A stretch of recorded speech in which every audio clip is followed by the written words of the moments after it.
Chapter 8 The Smell of Lightning.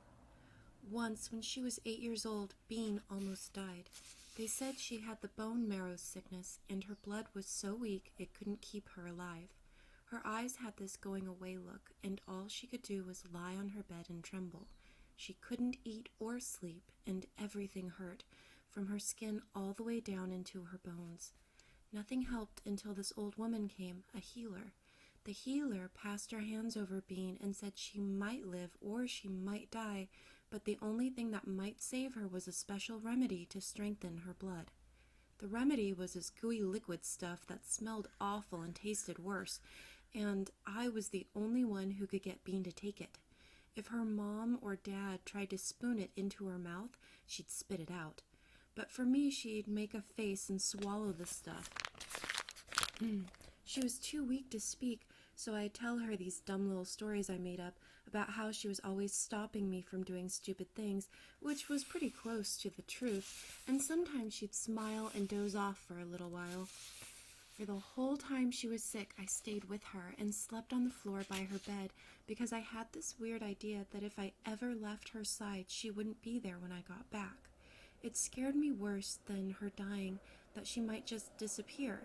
Charlie said it was unnatural, my not wanting to leave her room, but Kay, my foster mom, said, "Let the boy be. Can't you see he makes her smile?" Then one morning when I woke up and looked over, Bean was sleeping peacefully and the color was back in her cheeks. Either the remedy worked or Bean had gotten better on her own. I was so happy it felt like my head would explode. And then, when I ran to tell everyone the good news, I must have got so excited it brought on a seizure. I remember shouting, "She's better, she's better," and then it hit me and the blackness rose up. When I came out of it, my foster mom said it was true. Bean was much better, but Charlie said, "That's it, he's not going into her room anymore. What if he pitched a fit and hurt our little girl?" From that day, Charlie always looked at me different, as if I turned into someone he didn't know, even though they'd raised me almost since I was born. None of that matters now, not what Charlie thinks or me losing my family unit or anything. The only important thing is how to get to Bean so I can make her take the remedy. I don't know how many times she spits it out. I'll just keep trying until she makes a funny face and swallows the stuff. So I go back to my crib, throw a few things in my carry bag, fill my pockets with the goodies the Prove girl gave me, and head out before anyone tries to stop me. One thing I know for sure, there's no way to get through the main part of the latch. The bangers are everywhere, and they'll be on the lookout for me to make sure I don't disobey Billy's orders. My only chance is out along the edge. Night falls before I get there, which means I have to find my way through the stacks in the dark. I don't want to waste the power in my microflash because there'll be no place to recharge it, not where I'm going. So I stumble along, bumping into piles of old bricks and junk so useless, even the stack boxers threw it away. Trying to remember where the pipe is from here, because the old water pipe mount points to the edge. A few small fires glow near the stacks, probably fired up to keep the wild dogs away. I'd love to warm my hands over the flames and rest for a while, but there's no time for taking my ease, not until I get clear of Billy's latch. As I turn to go, Littleface finds me in the dark. "Chalks!" he cries and hugs my leg. When my heart finally comes unstuck from my throat, I go, "Don't you know it's dangerous out here? Where do you live? Who looks out for you?" But all the little guy will say is, "Chalks, Chalks," so what choice do I have? I give him my last Chalks bar and take his hand and walk him toward the fires, hoping the stack people will know where he belongs. I'm also hoping that old Guy's Ryder won't be there, because he'll want to talk about Bean, and that's the last thing I need right now. Talking won't help. I have to get to her. The people tending the fire back away, blending into the shadows, waiting for me to make a move. When they see Littleface holding my hand, a few of them come forward, showing off crude chetty blades made from rusted steel wreckage that lies all around the stack boxes.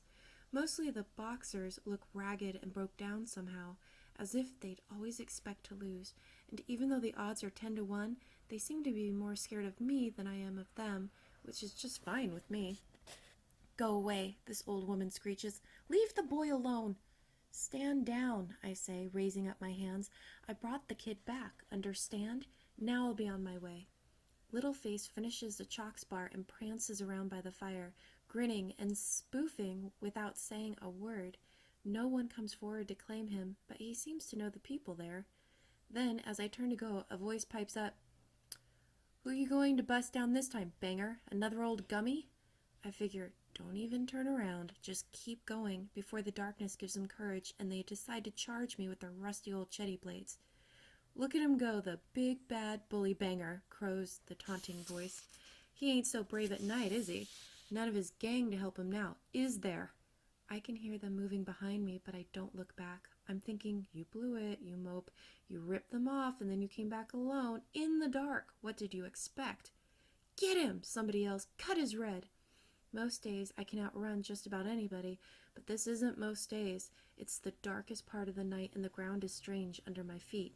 Almost before I get going, something trips me hard, and suddenly I'm flat on my face, surrounded. "Don't let him get away. Bust him down and see how he likes it." They're all around me, but keeping their distance, as if afraid that I'll strike back. Maybe they think I have got a splat gun hidden in my carry bag, or a stun stick or something. If they knew all I had was an old microflash and a few edibles, they'd swarm over me in an instant. "Cut his red! Cut his red!" shouts the boxer who started it. He's hanging back, his scrawny mope with a scraggly beard and crazy burning eyes. Even in the dark, I can see the spit flying out of his mouth as he screams for them to cut me. "Get up," another of them shouts. I get slowly to my feet, holding my hands to show I haven't any weapons. I'm trying to think of what to say that will make them let me go when a terrible feeling starts to come over me. "No," I say to myself, "please, not now." But I can't keep it from happening, no matter how hard I try. It always begins this way. First, the smell of lightning fills my nose, the clean electric smell of the air after a thunderstorm, and then the blackness rises up and takes me down. When I come out of it, Ryder is there, holding a damp cloth to my forehead. I'm in his stack box. They must have carried me here. I certainly didn't walk. "You're okay," he tells me. "It's over." Like always, I'm exhausted and weak and ashamed. I hate it when someone sees me like this. "A grand mal seizure," Ryder says. "Very impressive. I tried to put a stick between your teeth, and you bit it in half." That explains my sore teeth. I have that familiar dreamy feeling that always comes afterward, and more than anything I want to sleep and forget. But then it comes back to me, like a splash of cold water on my brain, and I sit up and say, "I've got to go. What hour is it?" "The hour before dawn," Ryder says. "What's your hurry?" I'm trying to stand up, but my legs are too weak to make it. "Rest," he says, and old as he is, Ryder easily holds me down. He doesn't understand why I can't stay, so I tell him about Bean and how I have to leave before Billy Bismo reaches out and stops me. Ryder listens, and his ancient eyes go soft. Then he nods and says, "Ah, now it all makes sense." I'm not sure that anything makes sense, but I haven't got the strength to argue. Tired, so tired. "Sleep," he urges me. "We leave at dawn." I fight to stay awake, but my eyes close on their own, and in 3 deep breaths, I'm fast asleep. When the old man wakes me, the sky is pale gray and so low you can almost reach out and touch it. "Time to go," he says, nudging my shoulder. "The Bangers are looking for you." That startles me wide awake. "How do you know?" I ask. He shrugs. "I told you before, bad news travels fast out here near the edge. Have you recovered? Are you ready?" He's got a ragged old sack strapped to his back and a long, crooked stick to help him with walking. "You can't come with me," I tell him. "And why is that?" "You'll slow me down. I have to move fast." Ryder raises his walking stick and pokes me in the stomach hard enough to get my attention. "Listen, young fool. We haven't much time, so I won't waste any of it being polite. I already saved your life once.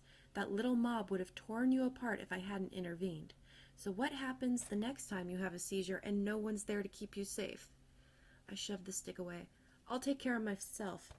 His tone softens. "Think about it, son. You can't do this thing alone. Cross 3 latches without a guide? You'll be dead before sundown, or wish you were." I'm shrugging on my carry bag, edging to the door of his miserable little stack box. "What do you care? Why do you want to help me?" The old man raises his stick and bars the door, like he's buying time while he thinks about his answer. 2 reasons, he says after a pause. First, I want to know how your story ends. And second, this will be my last opportunity for great adventure. A mission to save the life of a beloved young woman? What more could an old man want? I shall accompany you, and then write our tale of courage in my book.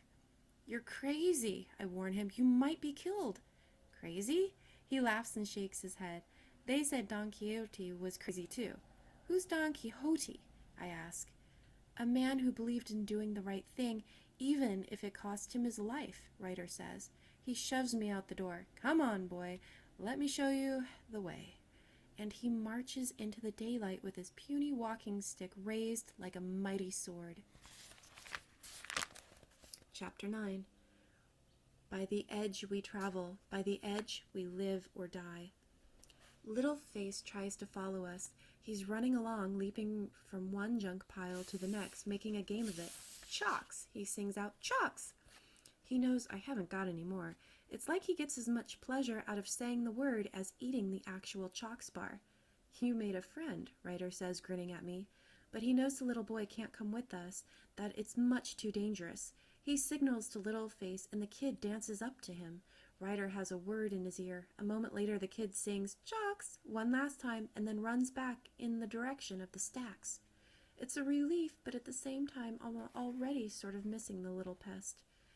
There are thousands like him, Ryder comments as we pick up our pace, orphaned or abandoned, fending for themselves. Very few live to be as old as you, let alone as ancient as me. A great writer once wrote of a very similar situation in a city called London. His name was Charles Dickens, and he, too, was an epileptic. That's it. I stop in my tracks. Ryder looks at me with concern. Something wrong? He asks. Shut up about the spaz, okay? I don't want to hear about it. I don't want to talk about it. And you don't want to think about it, Ryder adds. Fine, agreed. I shall not speak of the innumerable famous and successful human beings who shared your condition. I shall not speak of Julius Caesar, Napoleon Bonaparte, Leonardo da Vinci, Agatha Christie, Lewis Carroll, or Harriet Tubman. I will never again mention Joan of Arc, Vincent van Gogh, Sir Isaac Newton, Alfred Lord Tennyson, Edgar Allan Poe, or the great Paganini. Done. Finished. My lips are zipped. The old man looks really pleased with himself and then gestures with his walking stick. Proceed. Lead on. I go. I thought you knew the way. He shrugs. This is your mission. Have you a plan? You know I don't. Ah, he says. Then may I suggest we travel by the pipe? Like I mentioned before, the pipe runs out to the edge of the known world and keeps on going. They say it runs all the way into the Badlands, where the radiation will rot your bones. But what I didn't know until Ryder tells me is that parts of the pipe branch off and run between the latches. All part of the great water supply system ever devised, he says, leading us under the ruins of the giant pipe, which is supported by crumbling concrete pylons. A masterpiece of hydraulic engineering, he says. It would still be functional, except the main source of water dried up after the big shake. They tried various other solutions for a century or so, at enormous expense, but nothing worked out, and in the long run, it fell into disrepair. He loves to rattle on with all his back-timer talk, and I'm willing to listen if he can really help me find Bean. And he's right about the pipe. I have to help him climb up the side of the pylon because of the old iron stairs are partly rusted away. And when we get to the pipe itself, you can see where one of the access panels has been unbolted. There, says Ryder. Phew! I was a much younger man the last time I climbed this high. Go on, check it out. I slip through the opening. There's plenty of room to stand up inside, if you don't mind being ankle-deep in smelly old rainwater. Shafts of light come through where bolts have rusted out, and it makes the whole pipe look shot full of bullet holes. Hey, I shout, and my voice sounds like it echoes all the way to the next latch. Ryder crawls into the pipe and sits panting, out of breath. You'll never make it, I tell him. We've got miles and miles to go. I'll make it, he gasped. I've got a book to finish. I stare at him huddled there, his frayed leggings soaking up the puddle of rainwater. No one cares about your old book, I tell him. Let's go. Right, he says, using his walking stick to get himself standing. Ready? I say, feeling bad for yelling at the old gummy. Ready as I'll ever be. He looks around and seems to like what he sees. By the edge we travel, son. By the edge we live or die. He makes everything sound so noble and grand, but the truth is we're a couple of nobodies hiding inside a rusty old water pipe, just us and the pale rats that scurry ahead. We slop along in the dead water for a while, and then we come to a part that's dry underfoot, which is easier going. Ryder is breathing better now, and he looks stronger than I would have thought possible. Maybe he thinks we'll make it after all. 7 miles, more or less, he says, keeping up with me. That'll bring us to the next latch. You've done this before, I ask. Oh yes, he says, years ago. Certain people took a dislike to me, and I thought it best to move along. Many refugees used the pipe in those days to move around the city. Now it seems to have been forgotten, like so many other things. We plod on. There's nowhere to go but straight ahead. Small red eyes watch us, keeping their distance. I'm not afraid of rats, not while I'm awake. Sleeping, that's different. When they say a rat will eat your nose before you can wake up. Eat it before you can smell them. Teeth so sharp you don't feel a thing until it's too late. Why do the bangers care if you leave? Ryder wants to know. I explain what Billy said about how no one could go anywhere without his permission. What I don't understand is why the gang leader focused on you in particular, Ryder says. I shrug and say, he took an interest. Exactly, Ryder says, nodding to himself, but why? I can tell he doesn't expect me to come up with an answer, and he's really asking himself, but it borks me off that he thinks I'm not important enough to matter. Ryder sees the look on my face and gives my arm a reassuring squeeze. Something to ponder, son. I mean no disrespect, but sometimes it can be useful, not to say life-saving, to understand why a latchbox does what he does. I've an idea that Mr. Bismo knows something we don't. He had a specific reason for forbidding your departure. If we can figure out what it is, it may help us get to where we're going. Yeah? That's what you think? I say. Well, here's what I think. Trying to read Billy's mind will get us canceled.